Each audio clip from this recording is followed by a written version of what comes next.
ഈ മയക്കമരുന്ന് ഈ കഞ്ചാവാകട്ടെ, പണ്ടൊക്കെ സിസറും ബീഡിയൊക്കെ ഉണ്ടായിരുന്നുള്ളൂ.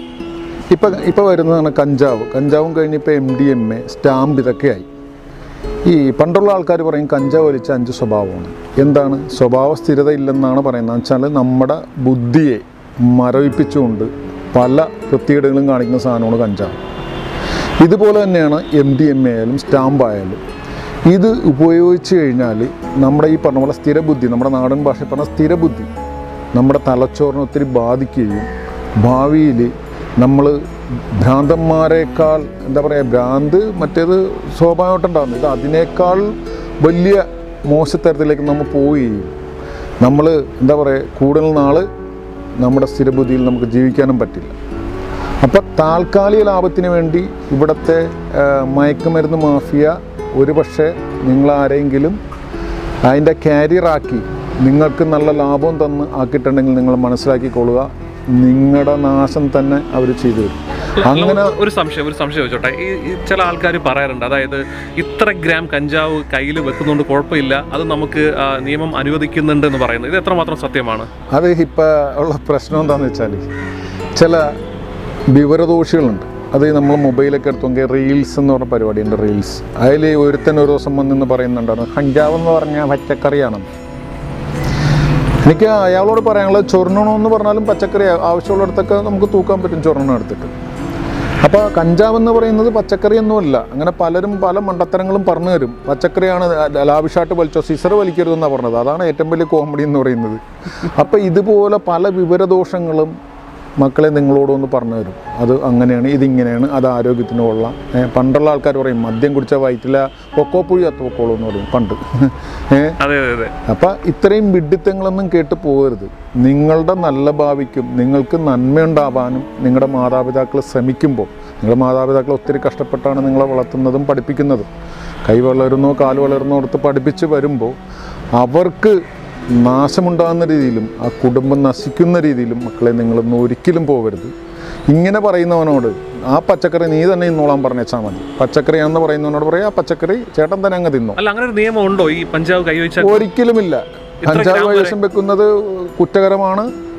അത് നിയമപരമായിട്ട് ശിക്ഷ അറിയിക്കുന്ന കുറ്റമാണ്. അതുകൊണ്ട് ആരെങ്കിലും മണ്ടത്തരങ്ങൾ പറഞ്ഞിട്ട് കഞ്ചാവും ഒന്നും വാങ്ങാനോ അങ്ങനെ ആ ടീമിൽ പെടാനോ ഒന്നും നിൽക്കരുത്. അങ്ങനെ നിങ്ങൾക്ക് ഇൻഫർമേഷൻ കിട്ടിയാൽ അടുത്തുള്ള പോലീസ് സ്റ്റേഷനിൽ അറിയിക്കുക.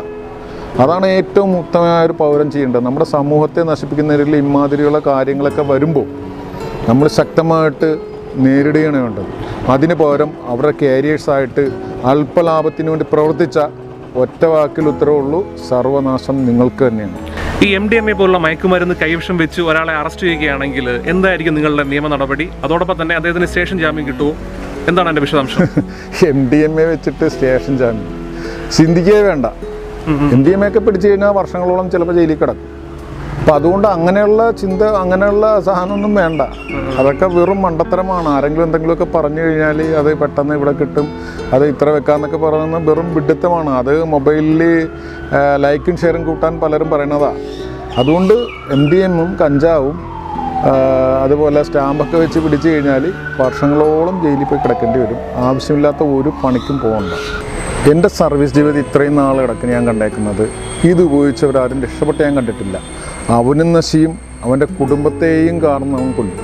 കാരണം മക്കളെ നിങ്ങളെയൊക്കെ വളർത്തുന്നത് ഓരോരോ പ്രതീക്ഷയിലാണ്. ഒത്തിരി പ്രതീക്ഷ. അച്ഛനും അമ്മയൊക്കെ ഇല്ലാത്ത കാശ് കടം വാങ്ങിച്ച് ചില ആൾക്കാരുടെയൊക്കെ വളരെ കഷ്ടപ്പെട്ടെന്ന് വെച്ചാൽ കൂലിപ്പണിയായിരിക്കും പല വീട്ടിലും. കുറച്ച് വീടുകളിൽ മാത്രമേ ഉള്ളൂ അത്യാവശ്യം സിറ്റുവേഷനുള്ളൂ. പല വീടുകളിലും സാമ്പത്തികമായിട്ട് വളരെ ബുദ്ധിമുട്ടാണ്. പിന്നെ മക്കളുടെ ആവശ്യത്തിന് വേണ്ടി അമ്മ സ്വർണ്ണമൊക്കെ ഊരി കൊടുത്തിട്ട് അച്ഛൻ കൊണ്ട് പണയം വെച്ചിട്ടാണ് ഈ പൈസ കൊണ്ടുവന്നൊക്കെ കൊടുത്ത് വിദ്യാഭ്യാസം ചെയ്യിക്കുന്നത്. ഇങ്ങനെ വിദ്യാഭ്യാസം ചെയ്യിച്ചു വരുമ്പോൾ ആ വിദ്യാഭ്യാസം പൂർത്തീകരിക്കാതെ അതിന് പകരം ഇതുപോലെ മയക്കുമരുന്ന് ലോബിയുടെ മയക്കുമരുന്ന് വിൽക്കുന്നതിന് വേണ്ടിയിട്ടുള്ള കാരിയേഴ്സ് ആവുക, അതുപയോഗിക്കുക. നിങ്ങളുടെ ജീവിതം ഇതുപോലുള്ള ദ്രോഹികൾക്ക് വേണ്ടി, രാജ്യദ്രോഹി, ഇതുപോലെ മയക്കുമരുന്ന് വിൽക്കുന്ന രാജ്യദ്രോഹികൾക്ക് വേണ്ടി നിങ്ങളുടെ ജീവിതമൊക്കെ കൊണ്ട് നശിപ്പിക്കുമ്പോൾ നിങ്ങളൊന്ന് ആലോചിക്കണം, ആർക്കാണ് ഇവിടെ ലാഭം കിട്ടുന്നത്? നിങ്ങളുടെ അച്ഛനമ്മയൊക്കെ നിങ്ങളെ വളർത്തുന്ന മാതാപിതാക്കൾ നമ്മളെയൊക്കെ വളർത്തുന്ന എന്തിനാണ്? നമ്മൾ നല്ല രീതിയിൽ ജീവിക്കാനാണ്, അവർക്കൊന്നും കൊണ്ട് കൊടുക്കാനല്ല. നമ്മൾ നല്ല രീതിയിൽ സന്തോഷത്തോടും സമാധാനത്തോടും ജീവിക്കാനാണ്. അതിന് പകരം നിങ്ങളുടെ നാശം കാണാൻ ആഗ്രഹിക്കുന്ന, നിങ്ങളെ നശിപ്പിച്ച് അവരുടെ ലാഭം കണ്ടെത്താൻ ശ്രമിക്കുന്ന ഇതുപോലുള്ള മയക്കുമരുന്ന് ലോബിക്ക് വേണ്ടിയിട്ട് നിങ്ങൾ തലവെച്ചു കൊടുക്കുമ്പോൾ നിങ്ങളൊന്ന് ആലോചിച്ച് നോക്കണം. നിങ്ങൾക്ക് ആലോചിക്കാൻ തലച്ചോറുണ്ടാവുമെന്ന് എനിക്കറിയില്ല. ആലോചിച്ച് നോക്കണം നിങ്ങൾ എന്താണ് ചെയ്യുന്നത്. അപ്പം ആദ്യം നിങ്ങൾ വിചാരിക്കും പെട്ടെന്നാണോ ഒരുത്തൻ ഒരു മയക്കുമരുന്ന് ഉപയോഗിക്കുന്നത്? അല്ല, ചെറിയ ചെറിയ മൈന്യൂട്ടായിട്ടാണ് ഓരോ കാര്യങ്ങളും നിങ്ങളുടെ അടുത്തേക്ക് വന്നത്. ഇതിന് ഏജൻസികളുണ്ട്. സ്കൂളിൻ്റെ വാതിക്കയിലും കോളേജിൻ്റെ വാതിക്കയിലൊക്കെ ഇതുപോലത്തെ ദ്രോഹികൾ, ഇവനൊക്കെ ദ്രോഹി എന്ന് തന്നെ വിളിക്കേണ്ടി വരും. ഇങ്ങനെ കുഞ്ഞു മക്കളെയൊക്കെ വലവീശി പിടിക്കാനുള്ള ദ്രോഹികൾ ഇഷ്ടം പോലെ ഉണ്ട്, കാരിയേഴ്സ്. ഇവരാണ് നിങ്ങളുടെ അടുത്ത് കൂട്ടുകൂടി ഒരുപക്ഷെ നിങ്ങളുടെ മാതാപിതാക്കൾക്ക് നിങ്ങളുടെ ആഗ്രഹം സാധിച്ചു തരാൻ, ചിലപ്പോൾ നിങ്ങൾക്ക് ബൈക്ക് വാങ്ങാൻ ആഗ്രഹം ഉണ്ടാവും, അത് വാങ്ങിച്ചു തരാൻ ചിലപ്പോൾ നിങ്ങളുടെ മാതാപിതാക്കൾക്ക് നിവൃത്തി ഉണ്ടാവില്ല. സ്വാഭാവികമായിട്ടും നമ്മുടെ മാതാപിതാക്കളോട് നമുക്കൊരു ദേഷ്യം തോന്നും, എനിക്കൊരു ബൈക്ക് ആവശ്യപ്പെട്ടിട്ട് വന്നില്ല. പക്ഷേ നിങ്ങളെ നശിപ്പിക്കാൻ വരുന്ന ഇതുപോലെ മയക്കുമരുന്ന് മാഫിയകൾ ഇഷ്ടം പോലെ കാശുണ്ട്, ബൈക്കും വാങ്ങിച്ചു വരും.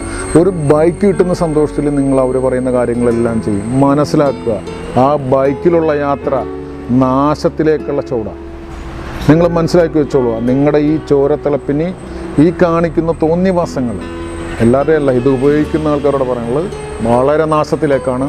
ഇത് വെച്ചിട്ട് ഒരു പുരോഗതി ഉണ്ടാവില്ലെന്ന് മാത്രമല്ല, സർവനാശത്തിൽ നിങ്ങൾ പിടിക്കപ്പെട്ട് അകത്ത് പോവുക തന്നെ ചെയ്യും. ഇന്നല്ലെങ്കിൽ 10 ദിവസം കഴിഞ്ഞാലും പിടിക്കപ്പെടും. അതുകൊണ്ട് തന്നെ പറയണം, ആവശ്യമില്ലാത്ത ഈ പരിപാടിയെക്കുറിച്ച് ചിന്തിക്കേണ്ട. ഇതൊന്ന് ടെസ്റ്റിന് ഉപയോഗിച്ചാൽ പോലും നമ്മൾ അതിൻ്റെ അഡിക്റ്റ് ആവുമെന്ന് പറയുന്നത് സത്യമാണോ? തീർച്ചയായിട്ടും ഇത് ടെസ്റ്റിനെ ഉപയോഗിക്കണ്ട. നമ്മൾ സ്കൂളിലേക്ക് വന്നാലോ അല്ല കോളേജിലേക്ക് വന്നാലോ അല്ലെങ്കിൽ നമ്മുടെ ഒരു ആവശ്യം വന്നാലോ ആവശ്യം കഴിഞ്ഞ് തിരികെ വീട്ടിലേക്ക് പോവുക. നമ്മൾ അനാവശ്യമായിട്ട് സമീപിക്കുകയും കൂട്ടുകൂടുന്നവരെ നമ്മൾ വളരെ ശ്രദ്ധിക്കുക. നമുക്ക് പരിചയമുള്ള കൂടുന്നതുകൊണ്ട് കൂട്ടുകാരൊക്കെ വേണം, നല്ല കൂട്ടിക്കൂടുക. പക്ഷേ ഇമാതിരിയുള്ള മയക്കുമരുന്നും കഞ്ചാവും MDMA സ്റ്റാമ്പൊക്കെ വെച്ച് ആദ്യം സാമ്പിൾ നിങ്ങൾ കാശ് കൊടുക്കേണ്ടി വരില്ല. ആദ്യം നിങ്ങളുടെ അടുത്ത് സാമ്പിളായിരിക്കും കൊണ്ടുവന്ന് തരുന്നത്. അത് അവൻ വലയിലിടാൻ വേണ്ടി ഇരയിട്ട് മീൻ പിടിക്കുന്ന ഒരു സ്വഭാവമാണ് കാണിക്കുന്നത്. ആദ്യം നല്ല ഇരയിട്ട് കൊടുക്കും, കൊത്തിക്കഴിയുമ്പോൾ അതിൽ പെട്ട് പിന്നെ നിങ്ങൾ കാശിന് വേണ്ടി കാശ് കൊടുത്ത് മേടിക്കാൻ തുടങ്ങും. ഈ കാശ് കിട്ടാതെ വരുമ്പോൾ എന്ത് ചെയ്യും? നിങ്ങൾ നാട്ടിൽ കിടന്ന് ബൈക്കും മറ്റു മോഷണങ്ങളും ചെയ്യും. ചിലപ്പോൾ വീട്ടിലിരിക്കുന്ന മാലോരെയും പിടിച്ചു പറിച്ചുകൊണ്ട് പോകും.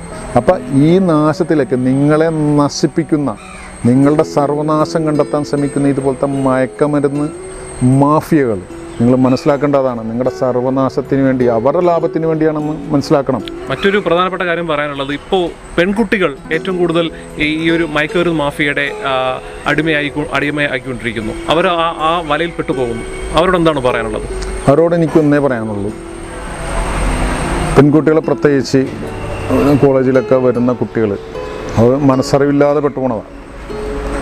നിങ്ങൾ ആലോചിച്ച് നോക്കുക.